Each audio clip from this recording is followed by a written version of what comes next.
Alrighty. So, last week we talked about a couple things. All right, in our Mark study, we talked about how Jesus first called fishermen. He had first called Andrew, and there he is. Looky there. Just kidding. You just happened to walk in when I said that. He called Andrew, and he called his brother Simon. And he told them that he would make them fishers of men. And there was a lot with that we discussed, and how there's a lot that goes into fishing. Remember? And we made the application to talk about fishing for people's souls, right? There's a lot that goes into fishing. The point is, though, we at least go fishing, right?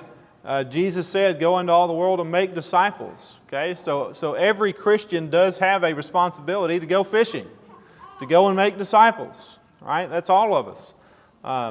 Unfortunately, some people don't like fishing, right? And I would be one of those physically anyway. But every Christian is commanded to fish, so to speak. We also talked about when Jesus called James and John and how they left their nets and their father and they followed Jesus, right? And so we asked the question, what have you left to follow Jesus? Okay, I think that ought to hit us at some level. What have we left to follow Jesus? To be, or have you left anything at all? To really get down to it, have you left anything at all? To be a true follower of Jesus, it demands that we leave something behind. And that's part of what denying self is. So whether it's a previous sinful life, right? Whether it is family even sometimes, whether it's friends, it's a job that now allows you to be more involved or whatever, whether it's or a completely different religion or a denomination. I mean, that is whatever. But what have you left to follow? Okay, and that's what we thought about. So that's where we left off, but let's pick up in verse 21. As far as your outline goes, we didn't finish last week's outline, but I did transfer the remaining questions from Lesson 6 outline to Lesson 7. So those questions are on this week. All right, so somebody, let's grab verse 27. They went into Capernaum, and immediately on the Sabbath, he entered the synagogue and began to teach. So we're going to see this pattern with Jesus, okay? This pattern to Jesus to teach people. A lot of times he's going into the synagogues on the Sabbath to do that, and he's teaching. Now later on he'll say that that's exactly what he came to do, was to preach. But he's going to the place where the people are, at the times they are there, and that's where and when he's doing some of this teaching. Okay? A synagogue, if you happen to not know, it's simply just a meeting place. Okay? There's no longer a temple to worship at for Judaism. They put up these places now, so he's in the synagogue. Verse 22, we're going to try to move along here, but verse 22, they were amazed at his teaching, for he was teaching them as one having authority and not as the scribes. It is interesting, but Mark emphasizes and shows us the reaction of people to Jesus' teaching all throughout the gospel, like their reaction to the teaching. It's always translated as amazed. Mark will put in there that they were amazed. Okay, but in the original language, Mark actually uses 4 different Greek words to describe the level of amazement that they have. So they're all synonyms, basically, those Greek words are. But here, when he says they were amazed, he means to say that they were astounded. They were filled with amazement to the point of being overwhelmed, actually. Okay? So they are completely overwhelmed by his teaching. It was that different. Completely overwhelmed. It wasn't just a, hey, great lesson, preacher, that was really good. Shake your hand and off we go.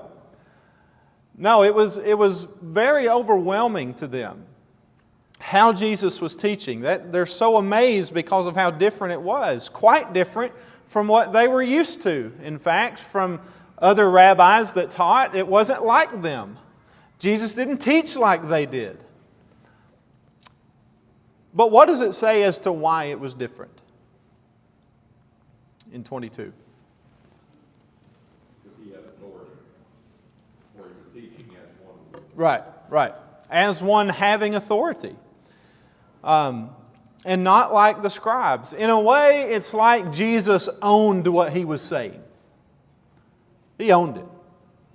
Right? It wasn't just suggestive, it was, this is how things are.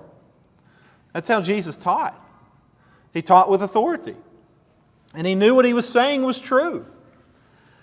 He was confident about what he was saying. He spoke and taught with that kind of authority, which is also another key word, actually, in the gospel, the authority of Christ. Now, to think back kind of contextually, okay, like about what Mark is about and all those things, why would authority be an issue?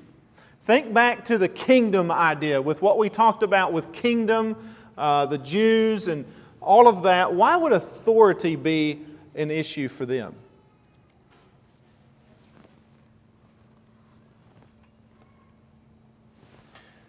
Think back about like what Jesus came to do, or what the Jews had done with God's kingdom.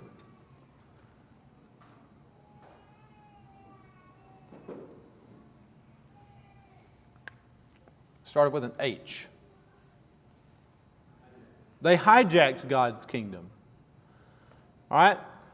The kingdom has been taken away from God, so to speak. The Jews had taken authority for themselves. All right? And binding their traditions and so forth. Okay? But Jesus is teaching with authority, so it might not make people happy. And we can actually see this teaching with authority displayed with the structure that's laid out in Matthew chapter 5. Okay? In Matthew chapter 5, remember, there's a section in there where Jesus tells them that they have heard this. Right? You remember this long section all the way to Matthew 5, like 44? He talks about, he goes through and he says, you have heard this, right? Or you've heard it said, but I say to you. You remember that section with all of that? That's kind of how Jesus taught. He taught with authority. That structure is laid out in Matthew chapter 5. Again, it was a different way from the scribes and the Pharisees because the way that they taught was like other rabbis in the past that taught before them. All right? Now, something else that we need to understand is that in Jesus' day, okay, the Jews had a set of writings known as this. Anybody ever heard of the Mishnah? Yay? A few people? Not everybody has heard about this, but it was known as the Mishnah. It was basically a collection of what would be called rabbinic teachings, okay, and they were interpretations, actually. It was basically teachings of rabbis, but their teachings were their own interpretations of the law that God gave Moses. Does that make sense? It was basically interpretive teaching from rabbis. Okay? They had those teachings and interpretations kind of written down in a book, and it was known as the Mishnah. So during the time of Jesus, rabbis would often teach these different schools of thought from different rabbis. And so it would be like saying, well, Rabbi so-and-so says this. Rabbi so-and-so teaches this. And so on and so on. That's how that would work. That's what they did. But it was those rabbis of old, it was their interpretations of the law that God had given to Moses. This Mishnah thing. So Jesus, however, isn't teaching like that. It's not how Jesus taught. Jesus says, no, you've heard it said this, like from some of those other rabbis. You've heard it said, but I'm telling you this. He's not quoting the rabbinic teachings of the times. He is teaching with authority. And the people are amazed at that. They're flat out amazed at how he is teaching. They're overwhelmed by that kind of teaching because it's not what they're used to. They don't hear that kind of teaching with authority. Okay, and that would make sense to me. Anyway, verse 23 says, "Just then there was a man in their synagogue with an unclean spirit, and he cried out, saying, 'What business do we have with each other, Jesus of Nazareth? Have you come to destroy us?' He says, 'I know who you are, the Holy One of God.'" You may notice something different about Mark's gospel compared to others like Matthew's. Mark's gospel is written in a way that it gets right to the point. Very, very to the point. Very quick. There's not a lot of beating around the bush, so to speak. There's not a lot of leading up to something. He just kind of takes off with it. All right, but again, different audience, different purpose. Okay, that would be why. But you know what? What would a long Jewish genealogy do for a bunch of Romans? Well, nothing really. Right? It wouldn't really matter, right? Matthew's gospel starts with that long genealogy, but if you're writing to a bunch of Roman Gentiles, then what does that matter to them? Who cares? Nobody, they don't care about that. Okay? It wouldn't mean much to them. But he says, there was a man with an unclean spirit. Now, Mark uses this term, unclean spirit, throughout the gospel, but he will also use the term demon, okay, which is the same thing. Unclean spirit and demon are used interchangeably. They are synonymous in Mark's gospel. But it appears that this unclean spirit, this demon, is speaking, and what does he identify Jesus as? The Holy One. Well, It says that in mine. Yeah. The Holy Spirit or... The Holy One of God. Now remember, we had talked about how part of the purpose of Mark's gospel is to answer the question of who Jesus is. And we looked at the questions that are coming up in the minds of the people and in their hearts, right? When Jesus would do something, they were asking, who is this? What teaching is this? Or, who has the right to forgive sins but God alone? They're all asking these questions. But when Jesus comes into contact with this unclean spirit, what does the unclean spirit say? that he is basically God. Yeah, what you just said. I know who you are. I know who you are, the Holy One of God. The Spirit knew exactly who Jesus was. The question to answer, though, is how do the demons know who Jesus is? What would we say? What do you think? Think back to what we've covered thus far. How do you think they would know?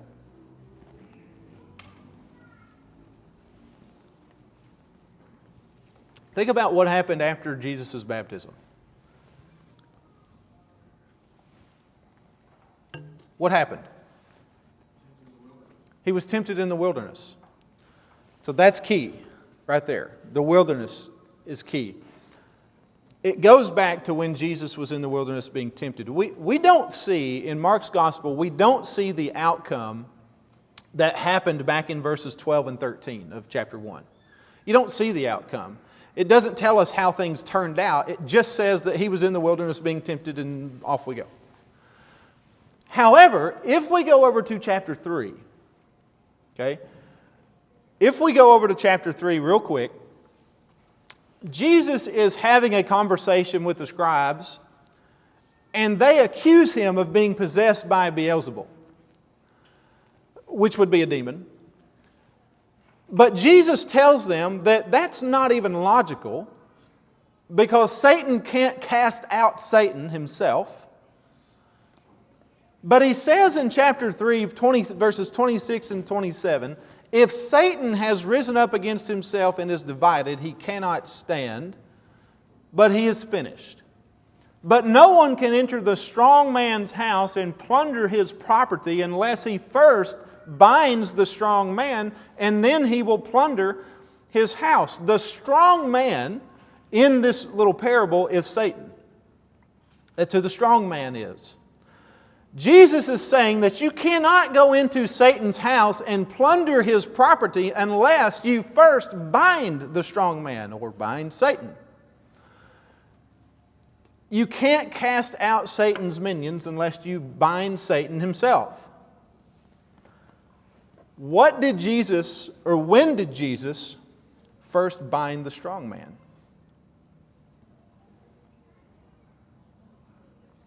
After baptism. Ah.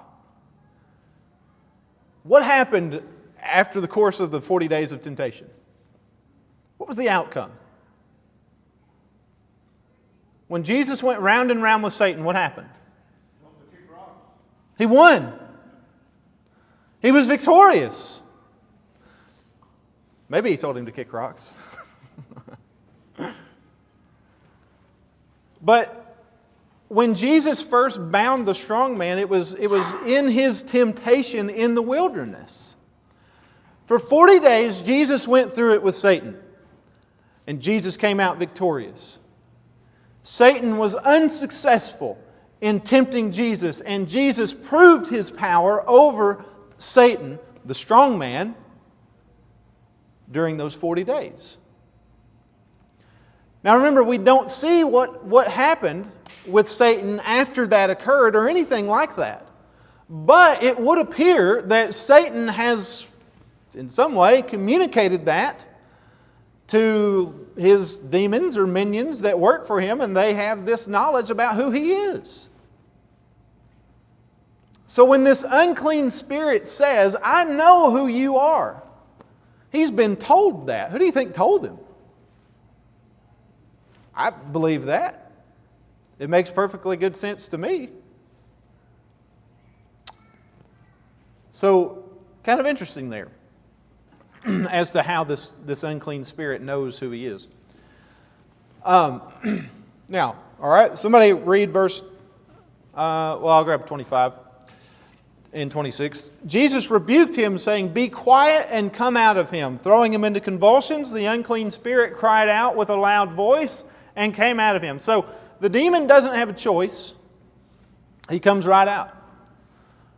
It obeys, we would say. Jesus said, come out of him? Okay. He immediately obeys. Okay, somebody grab 27.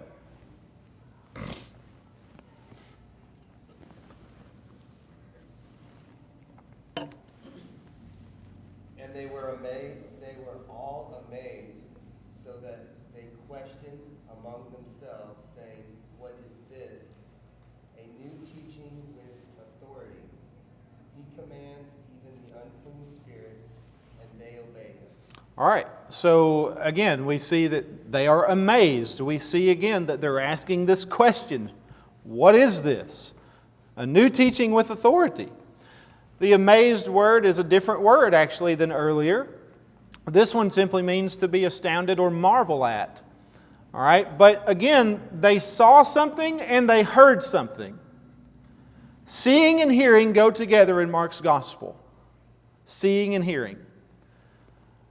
They saw Jesus' power and the demon come out of the man, and they heard his teaching with authority and how he commanded unclean spirits. But there we see too that they are asking the question, what is this? A new teaching. Now the word for new, N-E-W, is a bit interesting. There are two words in the Greek language for new. Two of them.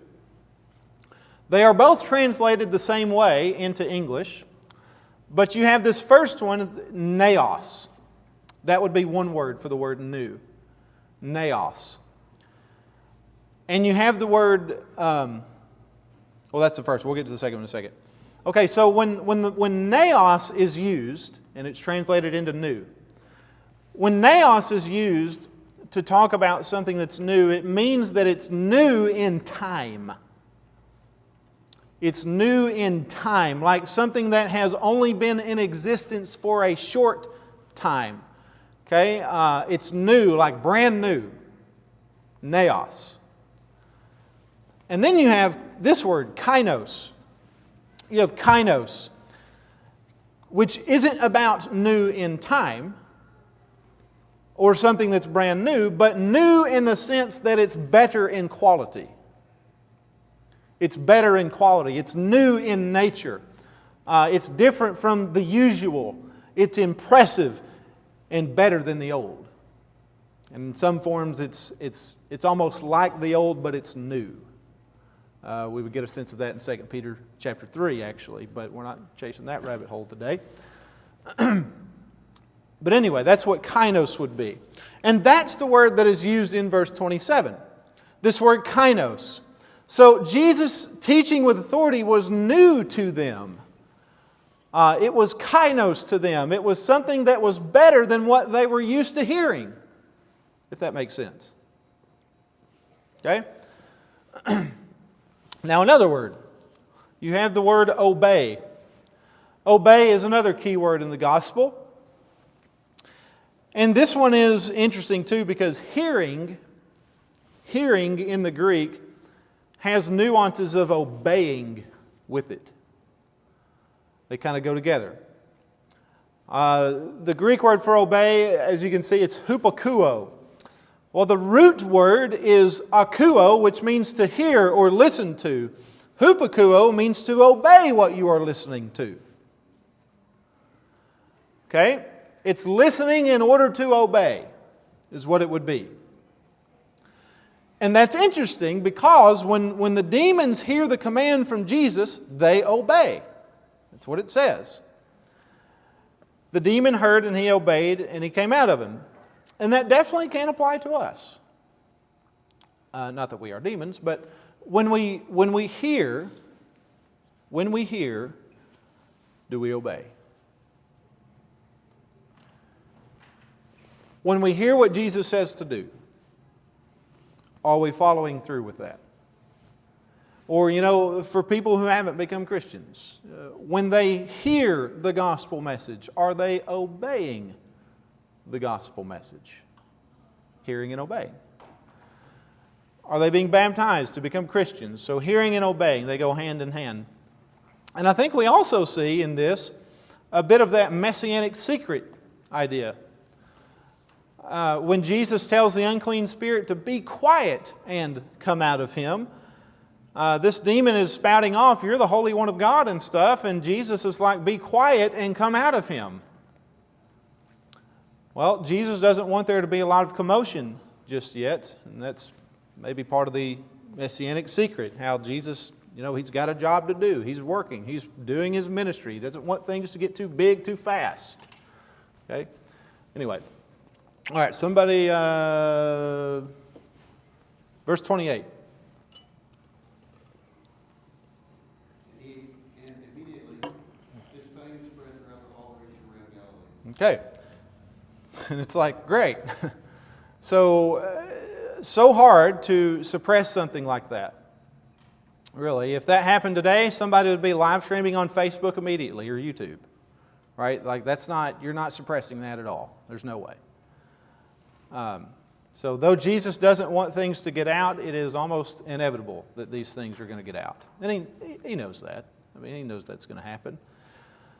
But they heard the teaching, they saw the power, and now they're going to tell people. Okay, now remember to watch the crowds. Okay, this idea of the crowds. Watch the crowds. There's something that gets bigger and bigger over time. Okay, they play a factor in this.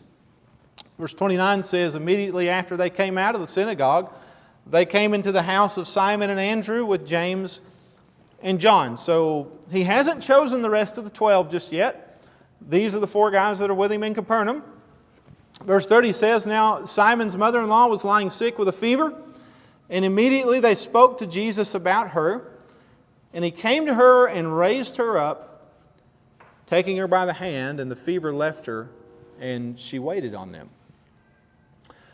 Often you'll see the disciples bringing people to Jesus, and Jesus is going to heal them. But notice the immediacy of the miracle. Again, we see that word again, immediately. It's used so often in Mark's gospel. But 1 minute she's lying down sick with a fever, and the next minute she's waiting on them and serving them. Again, with the miracles of healing with Jesus, there was never any time between. There wasn't this, okay, I've healed you, but go back home and lay down for several hours or maybe for several days. You will start to get better. That was not a thing with Jesus' miracles. No, they were absolutely immediate. When Jesus healed a person, they were healed. Okay, so there was no time in between.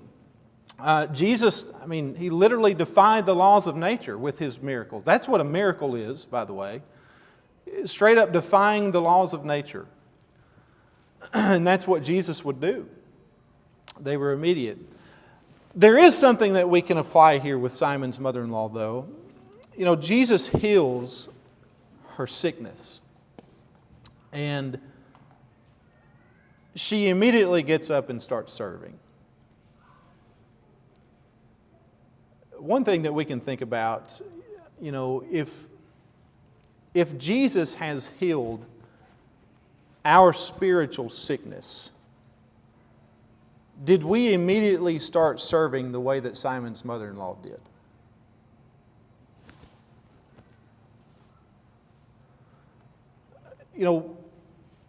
What this is would be a proper response. I think that's the way you could look at that. That's the proper response, is it not?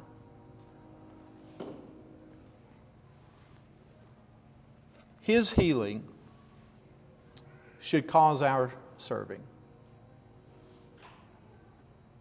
I actually thought about it on the way over here. I was like, man, I should have changed it to His suffering, even, you could say, should cause our serving. His healing and His suffering should cause our serving. Immediately. Yeah. Sorry to interrupt. We lost the slides. You lost the slides? What? Well, that's not good. Oh, it did unplug. His healing should cause our serving.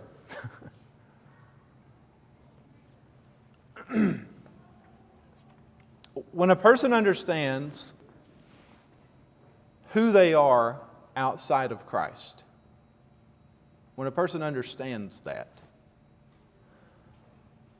and understands that they are spiritually healed because of Christ and they have their sins washed away, it ought then to prompt a response of service. There should be this gratitude in the heart of a person who has been healed. That's what I'm saying. But I think there's a lot of people walking around that maybe even have been cleansed, but they're just missing something. They're missing that sense of indebtedness, if you will, to God. And they're missing it because perhaps maybe they think that their sin really wasn't that bad. Or they didn't feel very lost when they decided to become a Christian, and so it doesn't really hit them of just how lost they were. Kind of like the new wears off. Yeah. A newborn Christian is typically on fire. They're excited. You can see it in them, and it actually spreads to those around them as well. That new vibrance, that new cleansing. It's clean. It's new. Mm-hmm. But give it a month or two, the new wears off. Mm-hmm. And even though daily you're cleansed by asking after that initial cleansing, Mm-hmm. the new wears off, and Yeah, yeah. And nobody's saying that it's certainly not challenging to keep the flame afire. You know what I mean? It is challenging. It's challenging to keep your fire going sometimes. Yeah. Maybe I'm just the only one that I have zero doubt in my mind why I did that. I was absolutely convicted. That was a full-on decision. But is my understanding of what I've been healed from now, 35 years later, much deeper than it was 5 years later or 10 years later? Absolutely. Yeah, you hope so. Our comprehension of healing comes, that's part of that maturity that they talk about. And while I served in various ways, the more gratitude you have, the acknowledge what you've been healed from, Yeah. the more able you are to just truly transform and be a different person than who you were before. Yeah, and that's exactly what we're talking about. When you can go back and remember who you were outside of Christ, and remember what Christ has done, that it should prompt that gratitude in you, like continually, to where you recognize that, and that forces you, that prompts you, that makes you want to go serve and live for Jesus. Like, I mean, that's how I feel. You know, I mean, I was immediately healed when I was baptized, but I wasn't done recovering, yeah, and I'm still not done with getting better. yeah. I believe it's Titus chapter 2, verse 14 that talks about, you know, Jesus has purified a people who are zealous for good deeds. They're zealous for good deeds. Those purified people, those saved people, they're zealous to go and do that. Why? Why would somebody be zealous to go and do these things? Because they have a proper understanding of who they were outside of Christ, and the fact that Jesus saved their life. And I'm going to tell you something. If somebody literally saved your life, He has. But, I mean, if somebody literally has, you know, like saved you from an oncoming train or something, you know, how would you feel to that person? Like almost forever. Well, I would feel a sense of indebtedness to them. I would do anything for them almost, you know. That's what we're talking about. That's this feeling we're talking about. But I think, you know, I think sometimes people don't, they either don't quite understand it or they don't remember what Jesus has done. They don't remember who they were outside of Christ, or they don't quite understand what Jesus has done for them.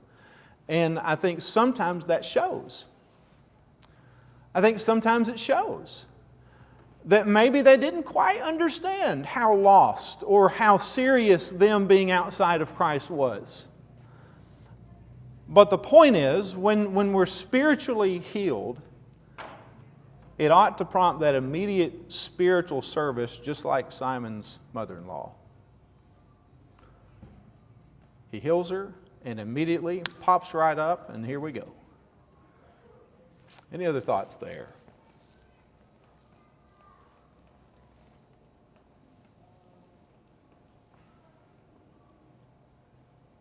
Crickets. Good? All right. Verse 32 says, when evening came, after the sun had set, they began bringing to him all who were ill and those who were demon-possessed. So you remember back to verse 28, the news about him spread into all the surrounding district of Galilee. That happened because of the man that had been, that had the unclean spirit that he brought out, and because of his teaching with authority. So this happened because of what he has done. And so now people were starting to bring to him all who were ill and those who were demon-possessed. It's like, okay, he's proven he could do it. I know a guy. I know this person and this person and this person who's sick and this person who has an unclean spirit and this person who needs some help. They're going to get them. They've seen that Jesus can heal. I would too. I'd go get myself healed. I need a brand new knee and a hip. But there is another thing that we could apply in that just there. And, you know, that's just the classic go and tell the news. You know? When we are spiritually healed, because of, you know, we obey the gospel and all of those things, do we spread the news and tell how that happened? Right? Do we tell people how it was that we went from this place to this place and how things were better for us because we made this decision and started following Jesus? Go and tell the news about what Jesus can do. They're bringing people to Jesus to heal their physical illnesses. But we ought to be bringing and interacting with people too, so they can get their spiritual illnesses healed as well. Right? And again, that's challenging too. To continue to have that kind of mindset. Right? Because it's very easy to kind of get to a place where you're like, well, I'm saved. I'm good to go, and we just kind of hang out sometimes. But we've got to keep going, go to other people, interact with people, develop those relationships that we talked about last week with people. Show them, let them see who you were in your past life and now, and the things that you do now and the way that you think now. And it's hard to keep going like that, right? Especially over the course of a whole lifetime. But it's definitely something that we have to keep on the forefront of our minds. The mission of a Christian, right? There's a purpose of a Christian, and that is to serve God, glorify God in all the things that you do. But the mission of a Christian is going fishing. The mission of a Christian is go and make disciples. That we still have to have that at the number one goal. Increase heaven's population. That's what we're trying to do. But it's difficult. It's difficult to keep that fire going, right? And that's why we try to do so many various things, and we have different ideas. How can we evangelize better? And what different ways can we do that? Keep things moving. Keep progressing, right? New thoughts, new things. You can't get stagnant, or else we won't do anything. Any thoughts there? Can you just imagine how long that line was, waiting to see Jesus, Oh, man. and no one was turned away? So I would imagine he pulled it all-nighter. Yeah. I stopped watching it, but I did watch the first 2 seasons of The Chosen. Anybody watch that? Yeah. I didn't keep up with it. I think they were kind of getting off on some things. But anyway, it was kind of, the way they depicted it, I thought was pretty good. But there was a scene where it was that he was they were bringing all these people to him. And there was just a line, man, all across the field. And it shows him afterward, and he's just dead. He's just exhausted, from, each one. Okay, next one, who are you? What have you have? And you listen to all these people, and then you heal them. I don't know what all went into that, right? Did he talk to them for several minutes first, or did he just be like, okay, you're healed, you're healed, you're healed, you're healed? I don't know. But I would imagine it was exhausting to some level. But yeah, I bet it was pretty long. So don't forget your spiritual illness that you did have, and try to go help somebody else's at the base of it. The whole city, it says, gathered at the door.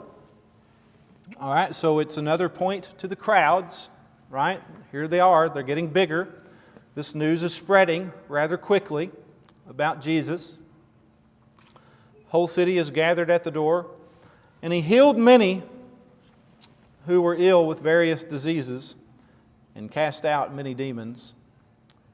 And he was not permitting the demons to speak because they knew who he was. Again, there's this messianic secret again. They know who Jesus is. He's trying to suppress that as best he can, okay, because he has work to do. He's got teaching and preaching to do, and that's going to be challenging to do with a large crowd following him, okay? And then we'll see that at some points it gets so bad he's got to take off to the wilderness. But anyway, there aren't people following celebrities like they followed Jesus. Jesus was a celebrity in that sense, but lots of people followed. Any other thoughts or questions? We're going to stop at 34. We'll pick up at 35, but